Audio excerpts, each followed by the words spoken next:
I guess I was the only one. I watched. Bo did. All right. So the game was they took it to overtime, right? Yeah. That game tying touchdown. So Deion Sanders talks about how prior to that, in the first half, that guy that caught the game tying touchdown in the last minute was having a terrible first half. He was having a terrible first half, and he pulled out that guy aside. He's like, "Hey, I need you to get your head in the game. Look, right now, your dad is in prison watching this game. And he's surrounded by all the other inmates. Like, don't you want him to be proud of you right now? This is a nationally televised game. Don't you want him to be proud of you and clapping, showing off, bragging to his fellow inmates? Like, that's my son on TV." Like, you think he's connected to his players? Yeah. Right? Most coaches wouldn't even know that. Yeah. Why would they not know that? Because they didn't take the time to get to know the person. And he was able to have that conversation with him, and the dude won him the game. Yeah. Whereas any other coach, he'd have walked by and slapped him on the head and said, "Get your shit together."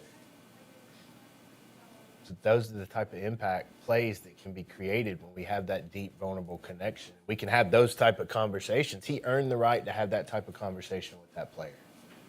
It wasn't given. Remember what you said you were going to do. That's the line. Great. So with a sales rep, I think that there's 4 pillars that make up a sales rep. The first 2 are attitude and work ethic. Attitude is how they show up every day. Work ethic is what they do when they show up.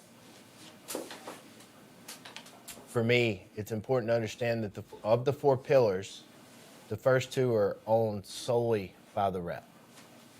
I cannot control their attitude, and I cannot control their work ethic, nor can I coach attitude, really, or coach work ethic. They have to own that. They have to own that. And if they fail to show up each day with a positive attitude and a positive work ethic, it could be an indication of a conversation that needs to be had. Right? Second 2 are strategy and skill set. Strategy is what they leverage to reach the objective. Right? The objective is close deals. This could be a sales process. This could be a sales management or a CRM management process. It's the strategy that they're leveraging to get the desired output. Skill set is mastering the tools and processes to succeed. So the first 2 are owned solely by the rep. The second 2 are possessed by the sales coach, sales manager, and it's their responsibility to convey that mastery to the rep and help coach to mastery.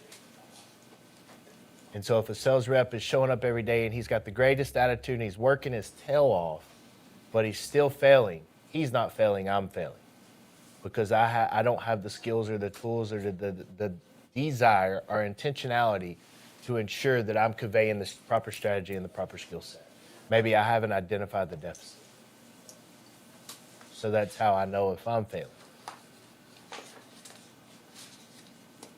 Any questions around that? 4 pillars: attitude, work ethic, strategy, and skill set.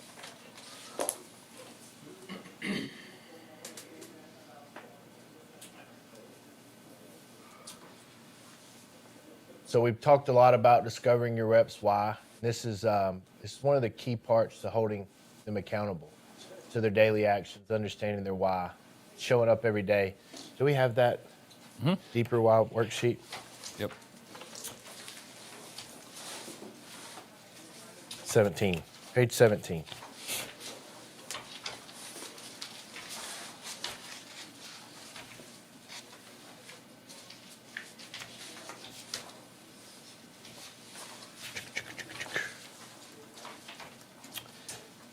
So this is the kind of the framework that we use in order to get to that deeper why, because without a framework, you're just going to get very surface level answers, right? Hey, why do you want to work here? How much money do you want to make? And that's really it. But using this framework and this tool helps us uncover that deeper why so that we can have moments like Deion had with that player. Because ultimately, that's what's going to drive success. That's what's going to take what was happening in that situation, which was drop passes into a game-winning performance. And that's ultimately the desired end state for a manager, is to get them to game-winning performances that are sustainable over time. If we know a deep-seated reason for their being and the ultimate impact that they're trying to make, we can drive them beyond their own personal self-limiting beliefs. And that's such a powerful thing when you can do that. You know, when your rep trusts you, they're going to let you know things that maybe they've not let anyone else know. And you can understand that, put yourself in their shoes, and then help mentor and support them to success, which is personally where I get the most fulfillment. It ain't from the money. It ain't from, you know, any of the other glitz and the glamour. It's from helping other people find success and find true happiness. And what a wonderful thing, right? So just kind of going through this, I think the frame up for this meeting is very important. They need to know why we're having this meeting and what the desired outcomes are. And we just let them know directly, hey, this is for us to get to know each other. This is for us to help build rapport with each other, to help build trust with each other, so I can know who you are, what drives you, and what ticks you. And I think it's important, even though it's not on this sheet, for you to be equally as vulnerable and let them know who you are and what drives you. Because again, building trust, right? If it's all them doing all the talking, they don't know anything about you, they're not going to open up, right? So if you say something super vulnerable, like, hey, a lot of times you're going to see me be very direct and very hard charging, and sometimes I can even become a little abrasive. But if you tell them that story of why that is, how much more grace is it likely that they have? You know, the story that I tell, because I am very abrasive and I am very aggressive, but I tell my people the truth. Like, I grew up and went to an all-black school. I was the only white guy. I got picked on every single day, and I had to be tough and, you know, and be aggressive and be abrasive, or I would get eaten alive. And they're like, huh, it makes so much sense now, right? So, you know, and when they understand that, they offer more grace and they're more open, you know. So I encourage you to do that with your people, you know. Because in the South, being the only white kid, you got to toughen up quick or you're going to get your ass whooped. But anyway, it's to get to know each other. It's to understand your perspective on the position, to identify opportunities you see for improvement in the division, and what resources you may need to understand, or what resources you may need to improve what resources do you need to improve your current skill set, right? So we kind of start very, very easy, right? Easy transition into the tough stuff. What are your professional goals for yourself within the company? And they're going to give you an answer, and we want to do kind of what we did to Ryan earlier. But why? But why? But why? But why? We're taking really good notes here. What are your personal goals for yourself? But why? But why? But why? But why? Right? I had one guy, you know, his goal was to, when he first told me his personal goal, it was to make like $250,000. And I was like, but why? Right? Well, after a level of uncovering is, you know, he grew up very poor as well, like many, you know, people, hard-charging people. And the feeling that he felt as a kid of not being enough, or not keeping up with the rich kids, or not, he never wanted his kids to feel that feeling. And that makes for a really easy conversation when we go to hold him accountable. Did you forget about that feeling that you felt when you were a kid? Do you want your children to feel that way, right? And it changes their whole dynamic, and it's so much better of a conversation, and it shows them that you care about them more. But you have to be genuine in the fact you really genuinely don't want their child to feel that way, because they don't want their child to feel that way. It's such a different conversation than that stick conversation of, why didn't you hit your numbers? Why didn't you hit your numbers? You're not going to have a job here. You're going to get fired, yada, yada, right? What a different conversation, because we truly care about them and want them to accomplish their reason. So then we go on, you know, what are your financial goals? What do you want to accomplish? But why, but why, but why? What is your desired outcome for the future of this division? What would you like to see happen here? How do you feel like you could contribute to that change? How do you feel like you could add value? understand their current perspective on the role, which is very important with a new rep. The way that they see the role may be much different than you see it. It's important to create alignment there. We want to introduce the KPIs, even though we've done this in orientation. We want to introduce them again because they've formed their own opinions, they form their own perspective, and a lot of times most people just think, well, this is what I got to do this. But they don't understand how backing into it is going to help them find success, right? We have the data to prove that if you make this many offers, you will get this many contracts, so on and so forth. And I'm surprised how many times people just don't get that. They're unable to connect the dots. So having this conversation again. Where do you feel you need the most support? But why, so on and so forth. I want to skip down to think back to the last boss you had. This is a really cool and very telling way. Oh boy, does it cut off? All right, it does, but I know what it is. So we get down to the last portion and we say, hey, I want you to think back to the last boss that you had, Jackie. What are 3 things that they did that you absolutely admired and loved? And they're going to tell you, well, you know, he always did what he said he was going to do. He was a man of honor. He always treated people with respect.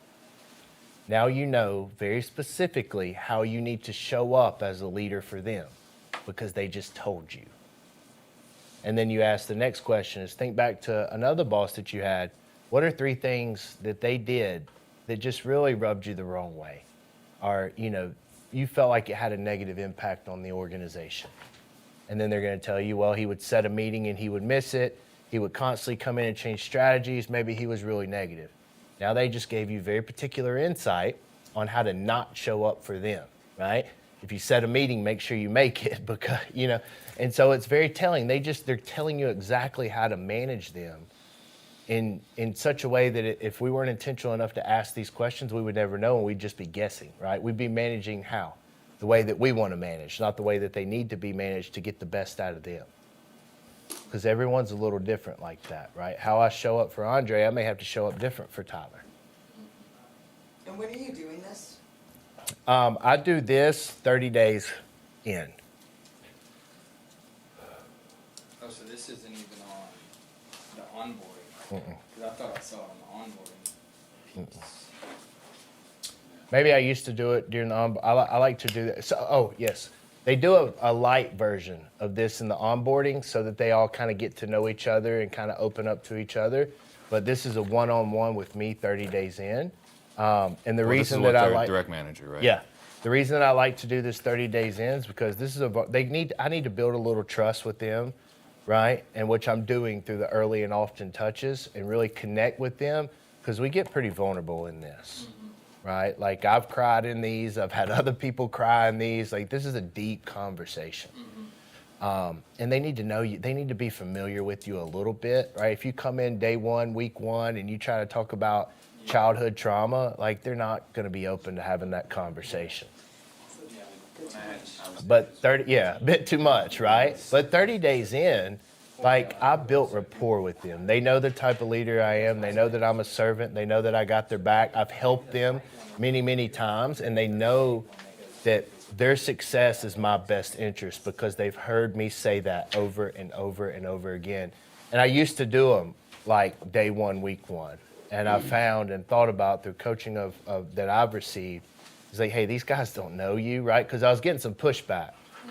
And people weren't opening up, and I was getting frustrated. My coach told me, it's like, bro, they don't trust you. They don't know you. Why are they going to have this type of conversation with you? And I was like, well, let me earn their trust a little bit. Let's reset on day 30, and I found that they're a lot more open to having these conversations. We had a new hire, and the first week he was there, he was telling us about his divorce and how sad he was and all these things. It was like, we just met. Like, I don't know what is going on, but I am not comfortable with this conversation. It wasn't like I was seeking a deeper why. He just like pulled me aside and started telling me his whole sob story. I was like, I'm trying to get back and work. He was sad puppy in me. Yes, definitely he was. Ren, are your other divisions doing this as well? Like Yeah. In the title division? Mm-hmm. Okay. Every hire. And the executive there is running it with their team. Correct. So for a small operation like ours, like let's say Andre's doing the onboarding, he could do the surface level why, and in 30 days I could come back in and do the deeper why. Or would you suggest that if he Whoever's managing them directly. whoever's managing them directly, okay, And does both or the deeper? Well, let me. Whoever's having the accountability conversations. Okay. And you look at this, like this is no different than what we do with a homeowner. We're running it. Same thing. Yeah, great point. We run a process. You have to run that sales process in recruiting. You'll see, parallels from how we do this in recruiting, how we do this on a homeowner, how we do this on to our employees or alongside our employees. See, where I've always gone wrong is I would do this, like let's say for clients in the gym, I would do this with clients in the gym, but I wouldn't do it like intentionally. I would say it would happen unintentionally, but with the employees. Like it Yeah. would come up inside conversation, but it wasn't like an intentional thing I was doing with employees. But with like a goal setting or consultation with a client, I would go through that. So. Because one is directly tied to revenue and one's indirectly tied to revenue. In your mind, that's how it is. So yeah, I love it. And this stuff is powerful. It's one of the most powerful tools that I have because I could give you countless conversations of when people are on the verge of breaking down, and they call me and say, "You're the only person that I feel comfortable talking about this with." And I'm able to help them and guide them and support them. I had this conversation very similar yesterday morning, right? A guy struggling with some mental health issues inside of our organization. And we had the conversation, and he knows now what to do. His wife didn't even know that he stopped taking his anxiety and his depression medicine. And through us just talking, I found that out. And I'm like, buddy, why'd you stop taking it? And he said, well, I thought I was better. I was like, is this something that you just get better from? And he's like, no. Like, do you know that? He's like, yeah. Should you go have an appointment? Like, I show you the text now. Had my appointment this morning, huge weight off my shoulders. I'll get my medication Monday. Right? Like, what could have happened had we not had that conversation? There's no telling. Suicide. Who knows? Like, I don't even want to think about that. You got me tearing up now. I told you I'm a tea baby. But Yeah. there's no telling what could have happened with that had we not built the rapport to have that conversation. Yeah. And you look at the alternative, right? It's like, Tyler, why are you not making the dials? Right, guys? I recruit you. We do the initial interview. You come in. I want to make $100,000 a year. That's always some magical number. Everyone wants to make $100,000. Why are you not making your dials? You're like, this conversation is about Steve. I need you to make your dials so that you can make the kind of revenue, so I can make the kind of money I want to make. You don't know that in the background I have to offer my medication. Right. Or I'm struggling with something. But here, if it's about you, now it's like, hey, what's going on? When you told me it was really important that you could X, Y, and Z, have your priorities changed? Is that no longer important? Now you're working for your reasons, not for my reasons. Brett had a question earlier. I hope the speaker works here. Can you unmute yourself, Brett?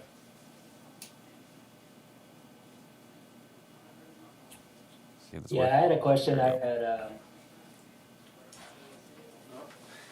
Turn it back up, Manny. about the, I just had a quick question because we've ran into felt like we were having too many hours in trainings, and obviously looking at your guys' a lot of meetings, a lot of trainings. I didn't know like we're more of a 40-hour-a-week team or maybe 50-an-hour-a-week team. Is there a certain percentage of how many hours max that the sales reps are in trainings? Because I felt like, I just felt like they were maybe 25% of their time was in trainings, and I just thought that was too much of their week. So, can you shed some light on that? An hour a day is how much time we spend in training. It's really probably less than that. The huddle and the training takes up an hour. Our huddle starts at 8, the training ends by 9. So we got 15 minutes of huddle, 45 minutes of training. Have you ever heard the story about the two lumberjacks? The one lumberjack got his axe out, went straight to cutting the tree down, cutting it, chopping away, and the other lumberjack walks up, spends half the day sharpening his axe, and then jumps up and cuts the tree down and goes home and goes to dinner, and the other lumberjack's sitting there wondering why he's still chopping at the tree. So it's pretty important. Abraham Lincoln quote: "If I had 4 hours Okay, to chop thank you. down a tree, I'd spend 3 sharpening my axe." Yeah, but it's about 45 minutes per day. Okay. In a 40-hour week, I don't know, what's the math on that, Steve? It's racist. Less than 10%. Less than 7%. That seems about right. You're like you're good at math. That's the 7%. one situation where I'm allowed to be a little. They're laughing because that was I had an appointment, and the guy's like, I was having the lady do the math, right? Because if it's like, if I tell you what the numbers are, Yeah. is it believable? So I had her do the numbers, and she started writing down. She's like, I'm not good at math. She passed it over to her ex-husband. He just looks at it for like half a second, and he looks at me. You look like you're good at math, and you slide it over to me. Steve's like, I'm not sure if that was racist or not. Yeah, like, I don't know where this is going. I mean, yes, that was a good call. That was a good bet. I am good at math. I like it. So, second to that is we let our reps set their own KPIs. And we have a standard of excellence, and it doesn't need to be, it can't fall below that standard, which is $100K a month. It kind of shakes out to 2 contracts a week. But we start by asking them, hey, how much money do you want to make this year? And the answer is always like, a lot, like 300, 400, 500K. You know, rarely is it about $150, $120, which is actually what they're probably going to make in our area. And then we kind of, let me read this to me. That's so crazy, 'cause I feel like we were Okay. So what we do from there is we ask them how much money they want to make, and we have this little Excel formula that shows them. If you put in, you know, say they want to make 250K and their commissions are 10%, then they need to produce $2.5 million in revenue. We have a little Excel sheet that shows each week exactly how many phone calls, how many appointments, how many offers, and how many contracts they must get to produce $2.5 million in revenue, which would equate to 250K in commissions. Then we look at them and we say, are you willing to put in that amount of work? And many times, more often than not, oh, no, I think I'm good at, well, why don't you drop it down to 200 and see what I have to do? Okay. Yeah, put it at 150. Let me see. Put it at 100. Let me see what that looks like. Okay, go up to 125. How about 147,995? That's it. That's what I want to make. 147,995. Right, because they're seeing exactly what it's going to take, and it's becoming realistic. And then I say, well, listen, you can influence these numbers by how you develop your skill set. So right here, we have the company averages that you're going to close 20% of every appointment that you attend, that your contract to close rate is going to be 65%, right? Those are 2 skill set metrics. If you close 30%, and if your contract to close is 70%, look how much less you have to do to make the same amount of money.